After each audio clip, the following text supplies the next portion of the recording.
guys, so I was messing around on a little A minor track there, and what I was trying to incorporate is more arpeggio ideas into the solos.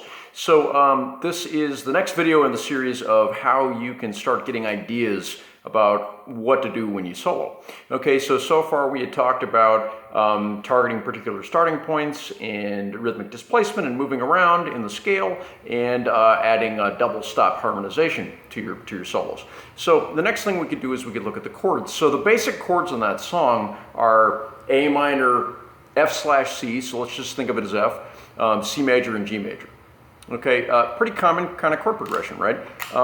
So we could take a look, and the simplest thing we could do is look at kind of the Eric Johnson arpeggios. So if you're not familiar with Eric Johnson, check out Cliffs of Dover. Eric's doing things that are known as spread triads, which are basically just taking the notes of a chord. So instead of doing them in order, where it's like if it's a C chord, instead of 1, 3, 5, 3, 1, you're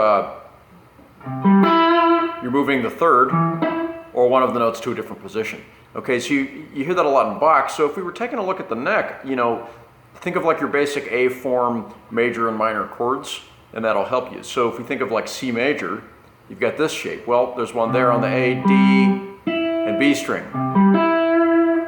Okay, and if we went up the scale in key, in the key of G major, C major, A minor, you'd have D minor, E minor, F major, G major, A minor. See, so those are all right there. So as we're going through the solo, if you notice I did a thing where I went.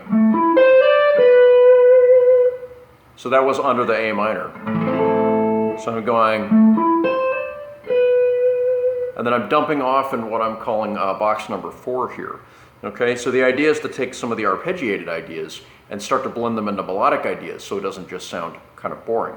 Okay, now the other thing you could take a look at is, let's take a look at like E form shapes. So up that string, we've got F. So that's coming from this, your E form major. So I'm on the E string, A string, and G string. That's your major shape. So you have F major and G major in that key. So F, G, and then minor, you could either jump, but I kind of like to maybe finger that like that. So we can transition.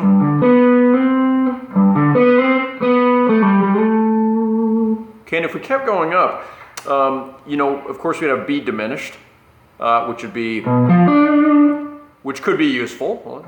A minor, B diminished, C major, D minor, and it goes on and on from there. The other thing you could look at doing along that lines are inversions. So if you were to take this sort of a shape, so say if we had like our minor shape, but what if we did it here and we moved this note on the D string up a fret? So you've got E and you've got another C and a G. So what that is that's an inverted major chord, but the middle note of the chord's in the bass now. So instead of C in the bass, in a C chord you have C, E, G, you've got E in the bass.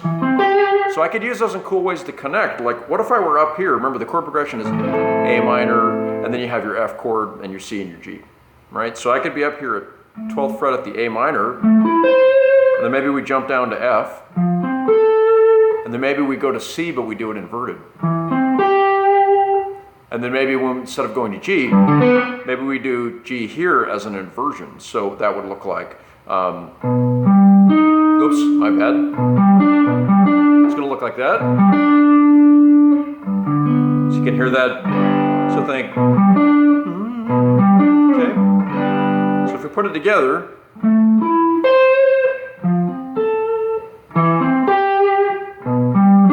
And then we could lead down to A minor. And then maybe, what if we did the F chord as an inversion? So F is F-A-C. So if we did that same sort of idea,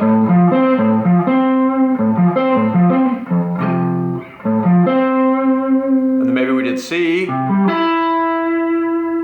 G, or we could do, check this out. Remember that inversion shape? Well, if we did it here, this is B. That's the middle note of a G chord. So you could map all the inversions. You could go, okay, this is basically my F chord would be on the A here or here. Here's an A. So we've got did like A minor, and then F. Okay, and then maybe we did the C, and the G is an inversion. So there's all these ideas, so you could start mapping things together. So we could be going, maybe let's do the A minor and then lead into like a melody idea. So if we did, and then maybe we go to the F idea, and then we go C, and then maybe we do the G,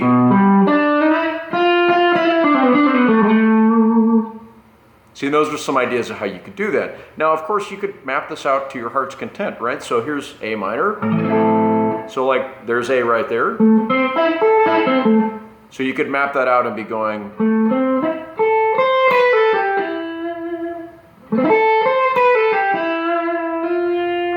See, and you have all these different options. If we look at the F chord, so let's say if we mapped out, so this is based on your C major chord. Okay, so it's a C form. Oops, my bad. There you go. Okay, so let's say if we had just done the thing that I just did, where I went, see, for your F chord, so you're thinking, da da da da da da. See, and that's another way you could use these as solo too, is maybe do a chordal thing. So I can do kind of a Hendrix thing where I, and then maybe the F thing, C,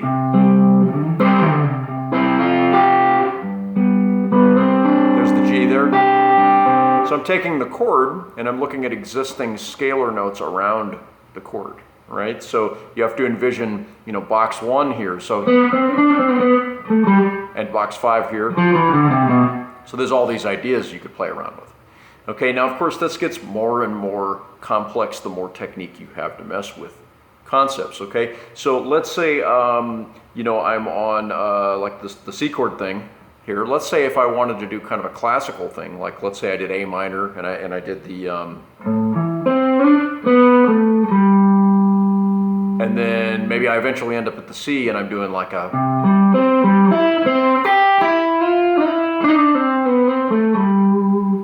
see, so I could be doing all that stuff. So I've got like, and then maybe we'll do the F chord. Then we go to the C. Whoops, let's try that again. Then maybe we're in the G chord, but look, I'm right here. So maybe I go. See, and those give you different ideas rather than just playing licks. Okay, so I'm kind of seeing my scale tones, and I'm seeing like the target points, right, to start and stop things in the right place. But I'm visualizing the chords on top of that, which gives me more ideas. So rather than just do the chord things, or you know, just do the scalar things, right, I'm kind of coming in and out of it, right, and then eventually it becomes kind of natural. So if you had the backing track going.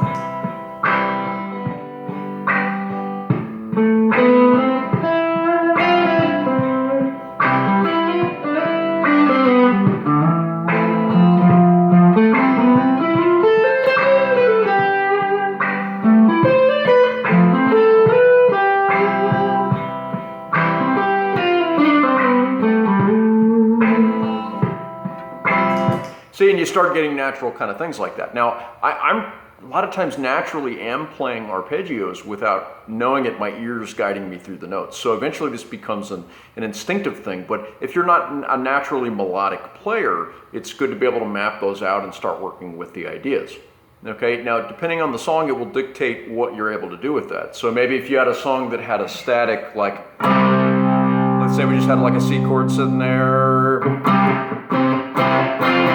thing, maybe I could,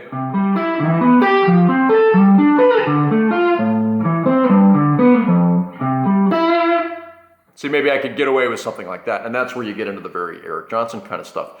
While we're here, let's talk about kind of how I'm playing that. Whenever I'm doing these spread triad type things, what I like to do is I'm doing what's called swybrid picking. A lot of people call it that. It's because it's sweeping with hybrid. So I'm actually sweeping the first 2 notes and then picking that one. Now there's lots of ways you could do that, but this allows you to get kind of fast Steve Morse things, like especially if I palm mute it, so it goes chug chug. You know, so.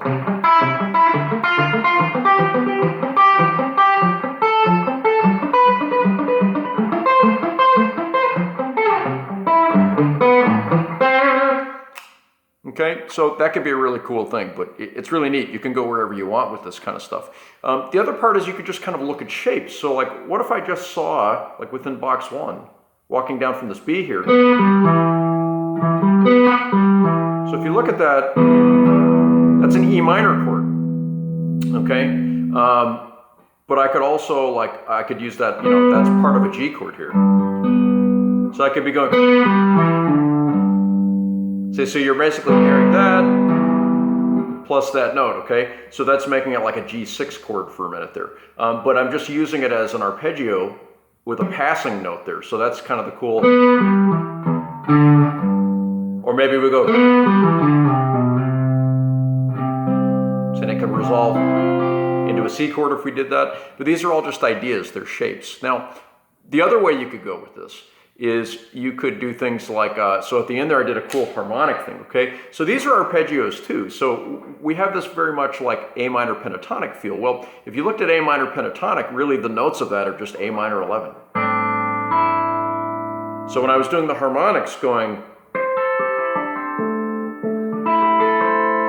there's a guitarist named Lenny Bro, not Bro as in, you know, my pal, but Bro as in like the way the French people spell it, okay? But Lenny would do a lot of these harp harmonics where I'm doing like a harp harmonic, touch harmonic on the fatter strings, right? And then actually picking a higher string. And then and those are all in the key, so you can kind of blanket that over it. I'll show you if I have that going. See, and then, okay, and then I started doing a thing where I was doing a da da da da dun, da da da da dun, which you can blanket over it. So I'm doing.